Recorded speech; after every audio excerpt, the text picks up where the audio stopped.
مرحبا بكم جميعا.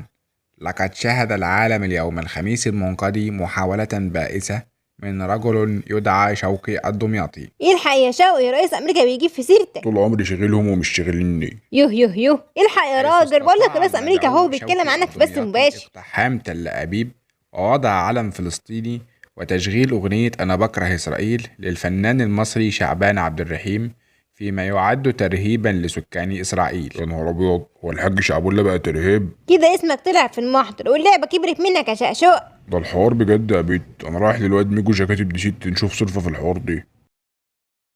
ها ميجو يا ابن ستي، هتعرف تفكرنا شويه العيال الامريكان دول؟ معلش بس يا ابو الشق، قول لي كده تاني. انت عايزني اهكر لك البث المباشر بتاع رئيس اكبر دوله في العالم عشان بيجيب في سيرتك من ورا ظهرك؟ ايه مش قدها ولا ايه؟ اشوف اي حد بتاع موبايلات غيرك. يا حاج شوقي بالراحه عليا، بس انا بهكر حسابات فيسبوك بتاعت عيال توتو، لكن عايزني اهكر لك امريكا يا كلها. عم هكرمش لك ورقه ب50 وقرص مشبك. لا هنا الكلام اختلف، حيث انها بقت بيزنس بقى يا ابو الشق. خلوهم قرصين واعتبرها اتهكرت يا نخوه. لقد وضعنا استراتيجيات للتعامل مع هذا المدعو شوقي الدمياطي. يا ميجو كده تهكر ولا ايه؟ اتفضل يا ابو الشق انت على البث المباشر. يا حاج بايدن بتتكلم في ظهري ليه يابا؟ مش كبرنا على شغل الحريم ده؟ يا الهي اننا نتعرض لقرصنة البث المباشر. هتقول لي عرفت منين انك بتتكلم في ظهري؟ اقول لك رحت كان ظهري تعبني، رحت عملت اشعه، دكتور لقى شويه كلام في ظهري. اوقفوا البث المباشر بسرعة، تصرفوا سريعا. يوقفوا مين يابا الحاج؟ ده ميجو جاكيت بنفسه اللي اشتغل على الحوار. اين CIA؟ اين FBI؟ اين KFC؟ اوقفوا البث. يا عم ما تصوصوش بقى زي الكتاكيت الرامي، يعني مش جاي في خناقه، انا جاي اقول لك كلمتين تحطهم حلقه في ودنك. لا يا اسطى، طولنا ايقاف البث المباشر لقد تم قرصنته على اعلى مستوى. يابا ده انا صارف ومكلف، ده ياخد 50 جنيه ورسوم مشبك، يعني عامل شغل ما اتعملش لحد في دمياط. ان العالم كله يشاهدنا، ارجوكم اتصرفوا بسرعة. اسمع يا حاج بايدن، ما تركبش سلام مش سلامك بعد كده. انت وامثالك ترهبون المدنيين من الاسرائيل العزل.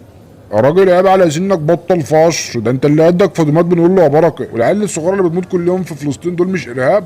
نحن نستخدم افضل الوسائل للحفاظ على المدنيين. ايوه ومرض مقاطع النت عنهم عشان ما نتفرجش على افضل الوسائل دي. احذرك، نحن يا لم عم نسمح. اسمع مني يا عم الحاج، لو عليك فلوس لليهود قول لي عليك كام وانا اردهم لك، بس ما تقلش من نفسك كده، ده انت راجل كبار، ما تبقى عيب يا عم الحاج، تبقى راجل فشار كده. اننا لا نتبع الا صوت الحقيقة، انها ارض اجداد اليهود. يا راجل يا مزراب بطل ضرب، ده من اول فرقعه طلعوا يجروا على المطارات زي الفراخ الشامورت لا مؤاخذه. اتفرج كده على الفلسطينيين، البيت سقف وقاعدين بيشربوا حجر معسل ولا في دماغه، ارضهم يا جدع. اوقفوا البث، لابد ان يتوقف البث حالا. استنى يا حاج بايدن، انت معايا؟ السلام عليكم. معلش استنى، مرات سندوس عايز اكلمك. سلام عليكم، امريكا معايا. ايوه يا ست قولي الكلمتين. حسبي الله ونعم الوكيل فيكم في اللي خلفوكم، وشكرا. لابد ان يتوقف البث حالا. يا عم استنى، ست ام سندس حماتي عايزه تسلم عليك.